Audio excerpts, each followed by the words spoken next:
자, 시작하겠습니다. 어,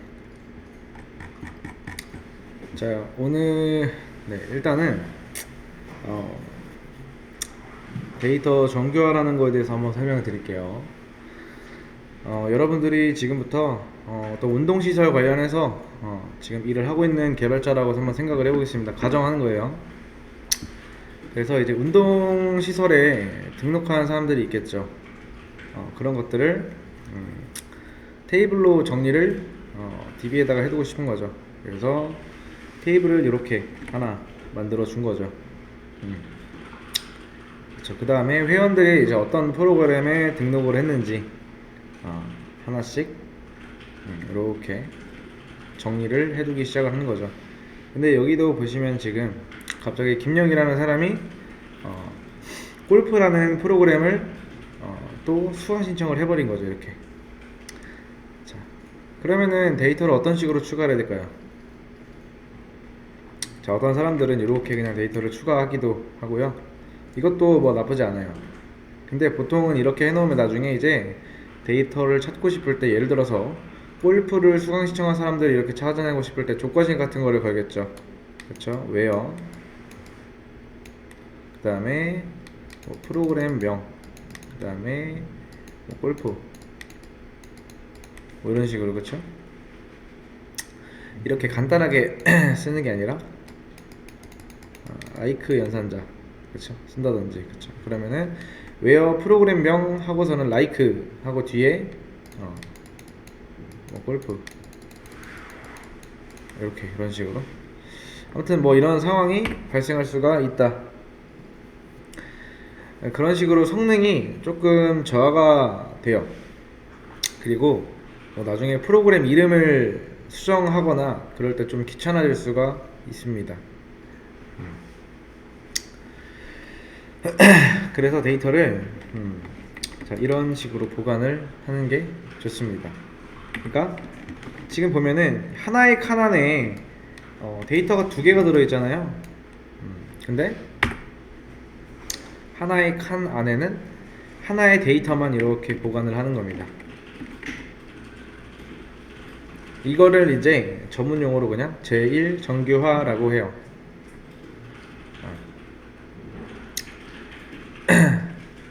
그러니까 이 작업이 완료된 테이블을 제1 정규형을 만족하는 테이블이라고 부르고요. 이런 식으로 해두면 나중에 셀렉트를 할 때 어떤 성능 문제 같은 것도 사라지고요. 그리고 테이블을 수정할 때도 좀 편리하게 수정할 수 있죠. 그래서 결론은 이제 제1 정규형을 만족시키는 식으로 데이터를 저장해야 나중에 문제가 없다. 뭐 아래에도 이런 식으로 벌써 나와 있지만은 제1이라고 되어 있는 거 보니까 이제 제2나 또는 제3 같은 것들도 있는지 궁금하겠죠. 제2 정규형에 대해서 한번 설명을 드리겠습니다. 또 자, 아까의 예시에서 보시면 좀 더 업그레이드가 됐단 말이에요.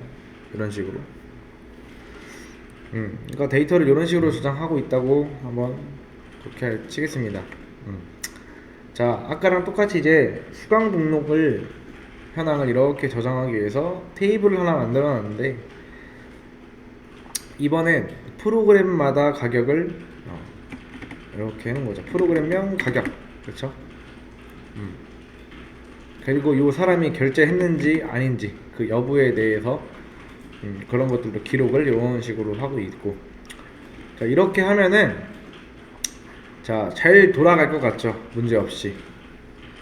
그렇죠? 근데 나중에 문제 같은 것들이 생길 수가 있겠죠. 만약에 이제 헬스장의 가격이 7,000원으로 오르는 거예요. 그럼 어떻게 해야 되는 거예요? 여러분들이 5,000원으로 된 이것들을 전부 다 찾아서 7,000원으로 해줘야 된다라는 거예요. 근데 회원이 이렇게 4명만 있는 건 없을 거예요, 보통은.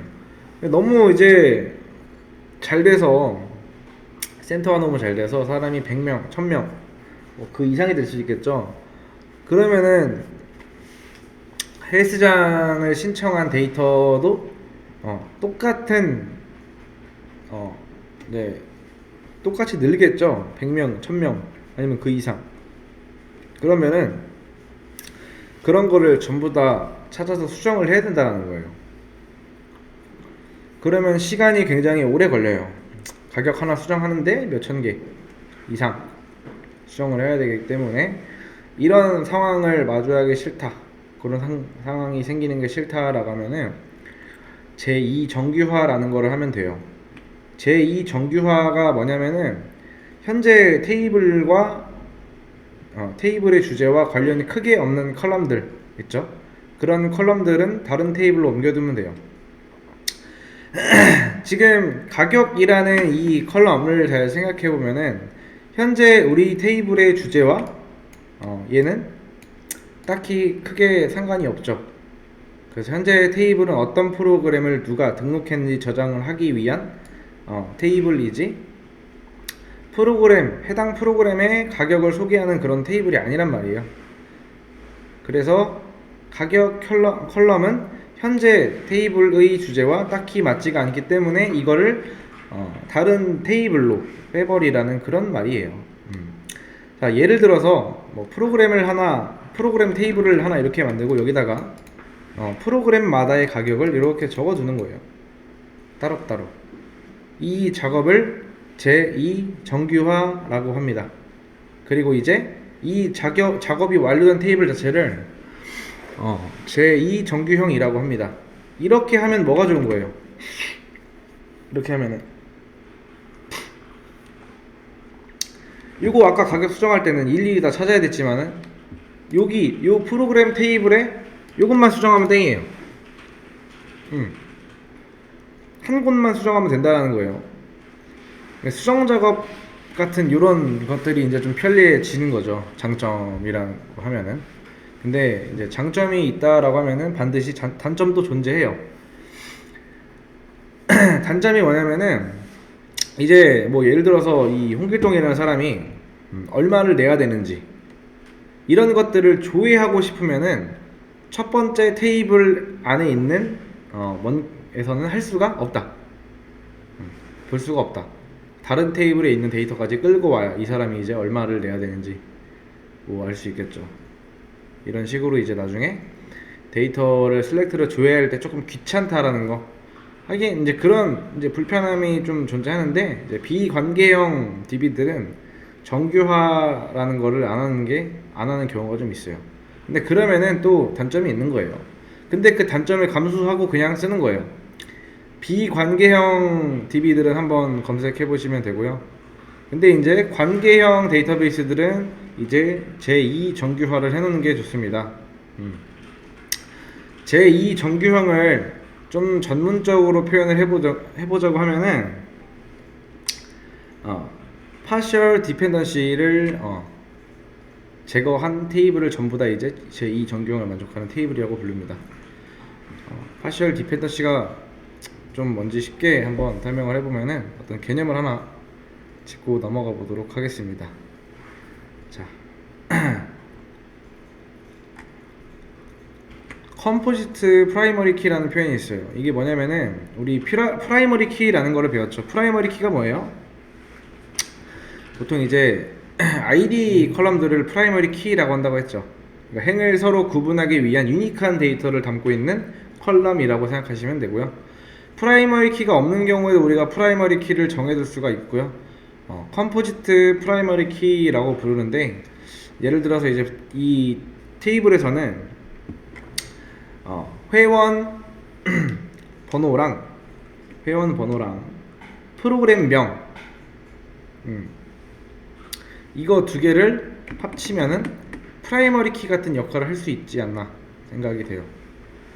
이거 두 개를 연결해서 이런 식으로 이제 나열을 해두면은 이렇게 나열을 해두면은 사실 각각 데이터들이 유니크하겠죠. 그렇기 때문에 이 컬럼 두 개 이렇게 연결해둬도 프라이머리 키 역할을 수행할 수 있는 거예요. 그래서 이 두 개의 컬럼을 컴포지트 프라이머리 키라고 해요. 뭐 꼭 이제 이게 두 개가 아니고 세 개, 네 개 이상 합쳐도 상관이 없고요. 그럼 이제 파셜 디펜던시 이해할 수가 있는데, 자, 파셜 디펜던시가 뭐냐면은 컴포지트 프라이머리 키 있죠. 거기에 이제 종속된 컬럼들이 있어요. 이거 보시면은 프로그램 프로그램 컬럼에 프로그램명 컬럼에 가격이라는 컬럼이 종속이 되어 있어요. 가격 컬럼은 프로그램에 따라서만 딱 결정이 되죠. 뭐 회원번호 이런 거랑은 상관이 없다라는 거예요. 회원번호 이런 거랑. 이런 식으로 하나의 컬럼에 하나의 컴포지트 컬럼에만 종속이 되어 있다. 이 경우에 이 컬럼은 여기에 파셜 디펜던시가 있다고 표현을 해요. 그래서 이 파셜 디펜던시가 있는 컬럼은 컬럼을 다른 테이블로 빼버리면은 제2 정규화가 완성이 된다. 요 방금 했던 설명이 좀 더 이제 교과서 같은 정의가 되는 거고요. 정리하자면은 현재 이 테이블에 메인 주제랑 상관없는 컬럼을 다른 테이블로 빼면 되는구나. 거기까지만 이해하시면 돼요.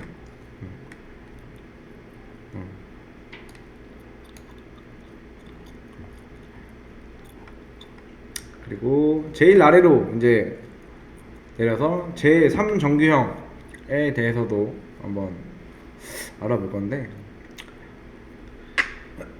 이렇게 프로그램 테이블이 있어요. 그리고 예를 들어서 이 프로그램마다 강사, 그러니까 이제 나를 가르치는 강사가 이제 어떤 사람들이 가르치는지 기입을 하고 싶어서 강사라는 컬럼을 만들었죠. 여기다가, 그죠? 그 다음에 이 강사들이 어디 학교 출신인지도 기록을 하고 싶어서 대학교라는 컬럼도 만들었고요. 이 테이블을 잘 보시면은 제2 정규형 테이블 맞죠? 파셜 디펜던시가 이런 거는 안 보이죠. 왜냐면은 컴포지트 프라이머리 키가 없기 때문에 아마 파셜 디펜던시도 없을 거예요. 그냥 프라이머리 키 역할을 하는 하나의 컬럼만 있을 뿐이죠. 아무튼 제2 정규형 테이블이 이렇게 있는데, 여기서 이 대학교라는 컬럼을 주목을 한번 해보도록 하겠습니다.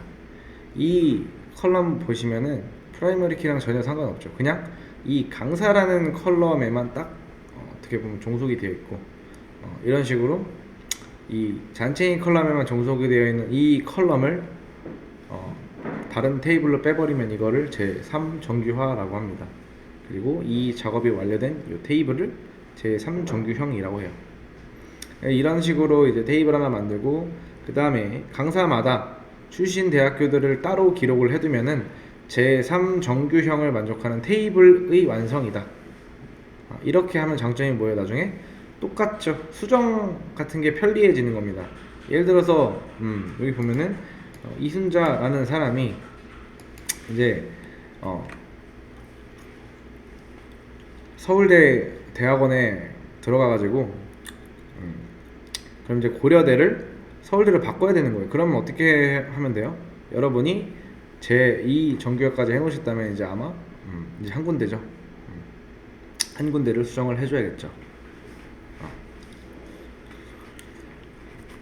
근데 이 사람이 이순자라는 강사가 또 다른 프로그램도 맡아서 하게 된다면 일일이 수정을 해야 된다. 근데 제3 정규화를 해놨다라고 하면은 딱 한 곳, 여기만 수정하면 되는 거예요.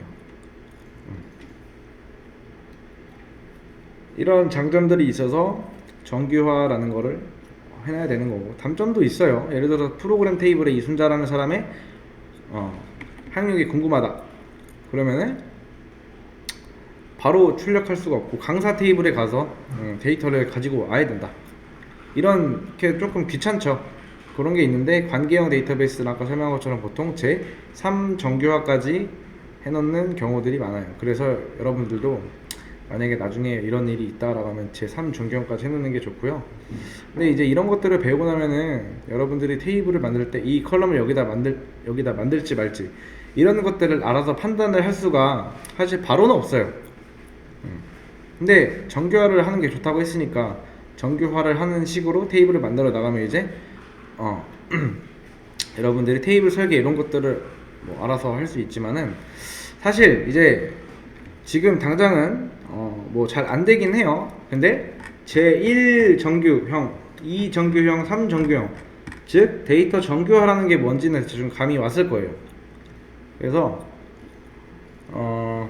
일단 설명 여기까지 하고